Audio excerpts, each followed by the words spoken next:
اعوذ باللہ من الشیطان الرجیم، پناہ مانگتا ہوں اللہ کی شیطان مردود سے۔ بسم اللہ الرحمن الرحیم، اللہ کے نام سے جو رحمان اور رحیم ہے۔ فاتحہ نام، اس کا نام الفاتحہ اس کے مضمون کی مناسبت سے ہے۔ فاتحہ اس چیز کو کہتے ہیں جس سے کسی مضمون یا کتاب یا کسی شے کا افتتاح ہو۔ دوسرے الفاظ میں یوں سمجھیے کہ یہ نام دیباچہ اور آغاز کلام کا ہم معنی ہے۔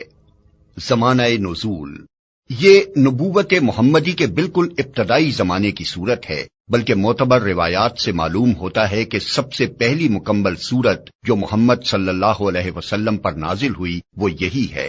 اس سے پہلے صرف متفرق آیات نازل ہوئی تھیں جو سورہ علق، سورہ مزمل اور سورہ مدثر وغیرہ میں شامل ہیں۔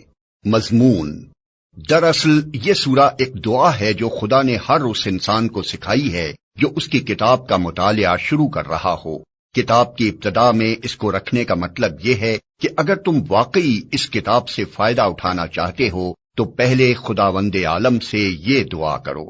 انسان فطرتاً دعا اسی چیز کی کیا کرتا ہے جس کی طلب اور خواہش اس کے دل میں ہوتی ہے، اور اسی صورت میں کرتا ہے جبکہ اسے یہ احساس ہو کہ اس کی مطلوب چیز اس ہستی کے اختیار میں ہے جس سے وہ دعا کر رہا ہے۔ پس قرآن کی ابتدا میں اس دعا کی تعلیم دے کر گویا انسان کو یہ تلقین کی گئی ہے کہ وہ اس کتاب کو راہ راست کی جستجو کے لیے پڑھے، طالب حق کسی ذہنیت لے کر پڑھے اور یہ جان لے کہ علم کا سرچشمہ خداوند عالم ہے، اس لیے اسی سے رہنمائی کی درخواست کر کے پڑھنے کا آغاز کرے۔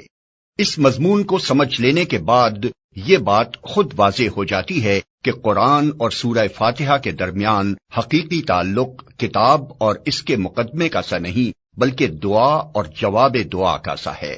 سورہ فاتحہ ایک دعا ہے بندے کی جانب سے اور قرآن اس کا جواب ہے خدا کی جانب سے۔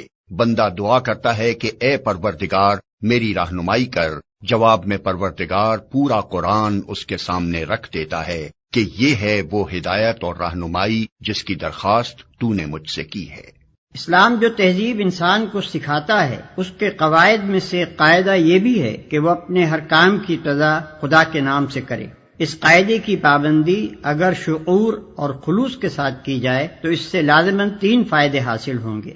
ایک یہ کہ آدمی بہت سے برے کاموں سے بچ جائے گا، کیونکہ خدا کا نام لینے کی عادت اسے ہر کام شروع کرتے وقت یہ سوچنے پر مجبور کر دے گی کہ کیا واقعی میں اس کام پر خدا کا نام لینے میں حق بجانب ہوں۔ دوسرے یہ کہ جائز اور صحیح اور نیک کاموں کی ابتدا کرتے ہوئے خدا کا نام لینے سے آدمی کی ذہنیت بالکل ٹھیک سمت اختیار کر لے گی اور وہ ہمیشہ صحیح ترین نقطے سے اپنی حرکت کا آغاز کرے گا۔ تیسرا اور سب سے بڑا فائدہ یہ ہے کہ جب وہ خدا کے نام سے اپنا کام شروع کرے گا تو خدا کی تائید اور توفیق اس کے شامل حال ہوگی، اس کی صحیح میں برکت ڈالی جائے گی اور شیطان کی فساد انگیزیوں سے اس کو بچایا جائے گا۔ خدا کا طریقہ یہ ہے کہ جب بندہ اس کی طرف توجہ کرتا ہے تو وہ بھی بندے کی طرف توجہ فرماتا ہے۔